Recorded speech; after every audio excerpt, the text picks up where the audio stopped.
नमस्कार, हमरा साथे बानी विनय अकेला जी। बड़ा ट्रेंडिंग में गाना चलता, ऊपर बाद में बात करब। सारण में पहुंचल बानी, गोपालगंज के टीम के सपोर्ट करेला। क्रिकेट मैच हो रहल बाटे, बड़ा मंच लागल बाटे। गोपालगंज टीम चंपारण के टीम पहुंचल बाटे। कौने टीम के तरफ से बानी? हम अपना गोपालगंज के टीम से बानी, गोपालगंज के भोजपुरिया फास्टर टीम के साथे बानी। हम चाहतनी कि हर बेरी हमनी के विजयी भइल बानी सन। क्रिकेट जब भी भइल बा तब भी गोपालगंज के टीम जीतल बा। हम ये चाहतनी कि आज भी पूरा आशा न विश्वास बा कि गोपालगंज के टीम जैसे जीत के जाई सुतिहार के फील्ड से। कौन कलाकार आई बने? बहुत कलाकार भैया लो आइल बनी।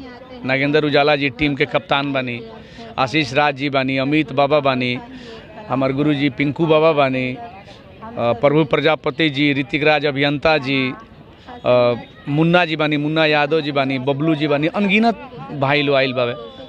बहुत सब लोग आइल बा, सब लोग सपोर्ट करता। हमार बड़ भैया संजीत मधोसी जी आइल बानी, छोट भाई अर्जुन लाल यादव आइल बड़े। तो कलाकार के सपोर्ट में जिला से संजीत मधोसी जी बड़ा चर्चा में रहिले। संजीत मधोसी जी के चर्चा रहेला कि यहाँ के कलाकार से खूब उल्टा सीधा गाना गवाइले। का कहबे पर? देखिए, केहू भी कलाकार भैया ना चाहेला कि हम अपना से गंदा गाना गाई, अपना से गंदा गाना।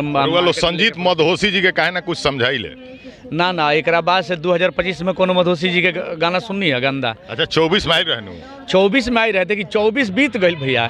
अब 25 के शुरुआते में चांदनी स्टूडियो से संजीत भैया के आशीर्वाद से, संजीत भैया के स्टूडियो से गाना हिट हो गई, हेलो हेलो का सुना। तो ये पूरा मतलब ये हम जबान देता नहीं आपके चैनल के माध्यम से कि जब तक ले विनय अकेला बाड़न तब तक ले एकदम साफ सुथरा ही गाना लेकर, कहें से कि यही चीज़ के इंतजार रहा। आ लोग हमरा के जीवन दान दे दिले। आई मैचवा खेले या खिलावे आइल बानी, सपोर्ट करे आइल बानी। ई चंपारण के लोग कहता है गोपालगंज के लोग के लपेट के भेज देम। ऐसा कोनो बात नहीं है। गोपालगंज के बहुत बड़हन इतिहास रहल बावे, लोग के जाने के चाहिए।